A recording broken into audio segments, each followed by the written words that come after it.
예, 이번에 마켓 리더 특급 전략 시간입니다. 오늘은 하이투자증권 박상현 상무님 모시고 2013년 증시 그림 그려보겠습니다. 어서 오십시오. 예, 안녕하십니까. 네. 다들 뭐 정서적으로는 내년에 어렵다고 하고요. 뭐 기업들도 투자 줄이고 있고 상황이 어려운데 증시 전망들은 그렇게 비관적이지는 않는 것 같습니다. 하이투자증권 시각은 어떠세요? 예, 뭐 저희도 뭐 시장의 전망이 다소 좀 엇갈리고 있는 부분들이 있는데 뭐 상저하고를 보는 쪽도 있고 또 저희 같은 경우는 좀 상고하저 비슷한 모습. 그러니까는 좀 3분기까지는 좀 강세장 그림을 좀 그리고 있고요. 그래서 코스피 밴드 같은 경우 한 1850에서 한 2280 정도, 이 정도 수준으로 좀 전망을 좀 하고 있습니다. 그리고 이렇게 좀 상반기에 좀 주식시장 자체가 좀 강세장을 좀 보는 부분은 뭐 아무래도 좀 미국 경기, 그러니까 펀더멘탈이 미국 경기가 좀 회복이 될 가능성을 좀 높게 보고 있는 부분들이고요. 또 오늘 새벽에 있었듯이 뭐 QE4가 사실상 이제 실행되는 그러한 부분도 경기의 좀 회복 탄력을 좀 높일 수 있다. 그리고 중국도 이제 뭐 신정부 이제 출범, 뭐 과잉 부담은 있긴 하지만 이제 신정부가 출범이 되면서 각종 이제 부양책을 좀 상반기에 좀 내놓을 수 있는 그런 가능성.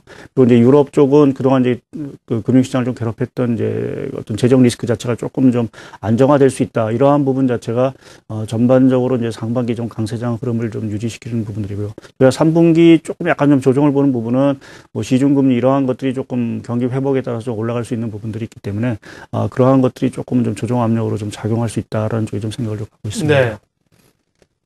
기본적으로 이제 경기 상황들이 돌아서야 될 것 같고요. 이익들이 좀 늘 걸로 보셨지만, 거기 그 경기가 좋아지기까지 시간이나 그 온도 차이가 있다면 지금 단 이제 직접 정책으로 시행되고 있는 것은 유동성 확대 정책 아니겠습니까? 예, 예. 그런 점에서 이 풀린 돈들이 주가를 끌어올리는 유동성 장세를 예측하시는 분들도 많더라고요. 예, 유동성 예. 공급 기조는 어떻게 될까요? 예, 뭐 일단 유동성 공급 기조는 전반적으로 주식시장이 일단은 좀 우호적으로 보고 있습니다. 근데 이제 오늘 사실상 미국이 이제 미 연준에서 QE4가 실시됐다는 부분에서 보면 뭐 내년에 이제 확장 기조가 유지되는 것은 분명하지만 추가적으로 뭔가 유동성 공급을 더 할 수 있는 여지는 사실 좀 많이 줄어드는 것이 아닌가 하는 좀 생각을 갖고 있고요. 중국 역시 아직 뭐 돈을 그렇게 공격적으로 풀 수 있는 여지는 사실 아닌 그러한 상황들이 있기 때문에 전체적으로 G2라고 할 수 있는 미국과 중국에서 어떤 유동성, 추가 유동성 공급 확대를 기대하기는 조금 어려운 부분들이 있지만 지금 유럽 같은 경우, 특히 ECB 같은 경우는 이제 내년 초에 다시 좀 금리 인하 가능성이 사실 엿보이고 있는 부분들이고, 일본 BOJ 같은 경우도 뭐 이제 이번 이제 일요일 날 이제 총선 이후에 총재가 바뀌고 또 이제 자민당 정부가 들어설 경우 보다 공격적인 유동성 공급 자체를 좀 취할 수 있다고 한다면 전반적으로는 유동성 기조 자체는 상당히 좀 우호적일 수도 있다라는 좀 생각을 갖고 있고요. 네. 그리고 저희가 좀 이제 하나 주목하는 부분은 유동성 공급보다는 사실 미국 쪽에서 이제 어떻게 보면 이제 레버리지니까는 이제 부채를 좀 이제 일으키는 그러한 국면이 조금은 좀 나타나지 않을까 하는 좀 생각을 갖고 있는데요. 그거는 뭐 지금 기업 이익들 자체도 상당히 뭐 기업들이 상당히 좀 좋은 부분도 있고 또 한 부분은 그동안 미국 경기의 어떤 우리가 잘 얘기하는 이제 부채 축소 국면, 그러니까 딜레버리지 국면을 촉발시켰던 부동산 시장 자체가 사실 안정화되고 있는 부분들이 있기 때문에 부채, 그러니까 가계의 어떤 부채 조정 과정 자체가 사실 마무리 국면 수준에 들어가고 있습니다. 그래서 그런 걸 보면 내년 뭐 중후반 이후 들어가서는 좀 가계 쪽에서 결국 이제 부채를 일으키는 그러한 어떤, 그러니까 우리가 소위 말하는 레버리징이 이제 이루어질 수 있다라는 측면에서 보면 그런 것이 유동성 공급보다도 더 주식시장이라든지 경기 쪽에는 사실 좀 긍정적인 영향을 좀 미칠 수 있는 요인으로 좀 보고 있습니다. 네.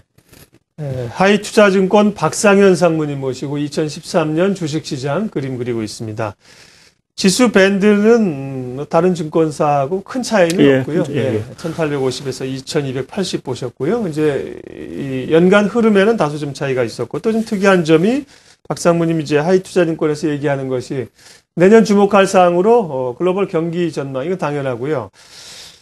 중하반기 가면서 미국을 필두로 해서 이제 금리 상승 기조 나타날 수 있다. 이것은 뭐 일종의 출구 전략이라고도 볼 수가 있을 텐데요. 네. 예. 그렇게 된다면 시장엔 또 어떤 변화가 있을까요? 예, 뭐, 일단, 뭐, 오늘도 이제 버넌키 의장이 뭐 저금리 기조를 상당히 뭐 2015년 뭐 물가 타겟하고 네. 이제 실업률 타겟까지 도입하면서 저금리를 장기로 이제 끌고 가겠다는 얘기를 분명히 하긴 했지만 결국 저희가 이제 뭐 펀더멘탈 문제에서는 조금 이제 펀더멘탈이 회복된다고 한다면 결국 뭐 정책금리는 아니래도 결국 시중금리 쪽에서 조금 들썩거림이 있을 수 있다. 그렇게 보면 미국 쪽에서 지금 경기를 끌고 있는 가장 중요한 요인 중 하나가 이제 주택경기 부분일 텐데요. 네. 이 주택 주택 경기 자체가 다소 조금 이제 뭐 상당히 뭐 오른 부분도 이제 좀 반등한 부분도 있고 또 금리 상승을 좀 아직 그 견뎌내기에는 조금 좀 아직 힘이 붙이는 부분들이 좀 있을 것 같습니다. 그래서 결국 시중 금리가 조금 오른다고 한다면 결국 뭐 유동성 확대 기조 이러한 것들도 사실 좀 주춤할 수 있는 부분들이 좀 있기 때문에 전체적으로 내년 뭐 여러 가지 뭐 유럽 재정 리스크도 있고 뭐 아직 그 타결이 안 된 재정 절벽 리스크도 분명히 이제 연초 이런 쪽에 좀 남아 있긴 하지만 또 내년 중후반 가서 경기가 진짜 좋아진다고 한다면 결국 시중 금리가 상승하면서 오는 그러한 어떤 조정 압력 이러한 부분들에 대해서 저희가 좀 주시를 해야 되지 않을까 좀 생각을 갖고 있습니다. 지금 단계에서야 뭐 금리 상승을 논하기는 뭐 좀 일러 보이고 오히려 뭐 금리를 추가적으로 인하하는 막바지 국면이 남아 있는 것 같은데 말씀은 이제 좀 길게 봐서 내년 이제 중상반기 지나면서는 이런 요인들도 고려해야 된다. 그래서 아마 이제 1, 2분기가 강하고 3분기 이후 조금 조정을 예측하시는 것 같습니다. 네. 경기, 올해는 사실 뭐 방어주들이 굉장히 강했던 한 해였고요. 연말로 가면서 이제 경기주들이 워낙 많이 빠져있기 때문에 좀 올라오는데 내년 그 초 상반기의 흐름들은 어떻게 될까요? 네, 지금 포트폴리오 측면에서는 뭐 아무래도 이제 그동안 이제 낙폭이 과대했던 뭐 최근에 뭐 사실 그러한 측면에서 보면 자본재가 조금 좀 반등을 좀 하고 있는데요. 결국 이러한 자본재, 낙폭 과대를 중심한 자본재 쪽에서 좀 상승 흐름이 좀 나오지 않을까라는 좀 생각을 갖고 있습니다. 그것은 뭐 아무래도 우리나라 같은 경우는 중국의 의존도 자체가 상당히 좀 큰 부분들이고 결국 그러한 상황에서 중국 경기 또 중국의 어떤 정책 부양 자체가 조금 있다고 한다면 이런 자본재를 중심으로 한 어떤 상승 쪽에 어떤 힘을 좀 줄 수 있는 부분들이 있고요. 또 이런 자본재 이외에 저희가 좀 주목하는 부분은 결국 그 섹터 내에서 결국 영업 비중이 그러니까 뭐 증가율도 증가이지만 전체 섹터 내에서 영업 비중이 증가하는 어떤 업종 자체에 대해서 저희가 주목을 하고 있는데 그런 것들이 주로 뭐 아까 얘기한 자본재 중에서는 이제 화학 정유, IT 하드웨어, 통신, 뭐 제약 뭐 이 정도 운송 뭐 이 정도 포함한 것들이 내년도에는 조금은 좀 전체적인 포트폴리오 측면에서 본다면 좀 우리가 추천드리고 싶은 그러한 업종들이 아닌가 좀 생각을 갖고 있습니다. 네. 기본적으로 뭐 IT에 대한 시각은 올해도 그렇고 내년에도 좋게 보시는 것 같고요. 그 옆에 있는 종목들로서 이제 자본재 쪽 화학이라든지 정유 말씀하셨고 운송, 제약, 바이오. 자동차는 언급은 안 하셨는데 자동차는 어떻습니까? 네, 자동차 같은 경우는 저희는 이제 좀 박스권 종을 보고 있습니다. 결국 내년 아무래도 조금 수요 증가 자체가 조금은 좀 낮아질 수 있는 부분들이 있고요.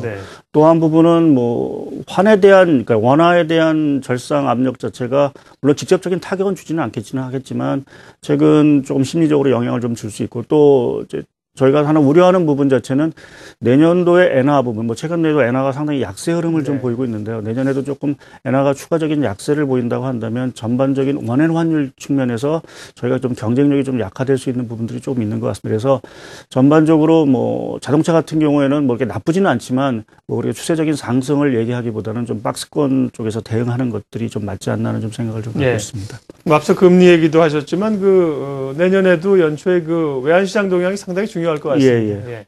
엔은 뭐 그동안 워낙 강세였거든요. 등 떠밀려서 이제 엔은 좀 약세로 가는 추세고 원화는 또 지금 강세로 가기 때문에요. 환율 관련해서도 주목을 하셔야 될 것 같습니다. 마켓리더 특급 전략 하이투자증권 박상현 상무님과 함께 2013년의 전략들을 미리 좀 세워봤습니다. 오늘 시간 내주셔서 고맙습니다. 예, 감사합니다.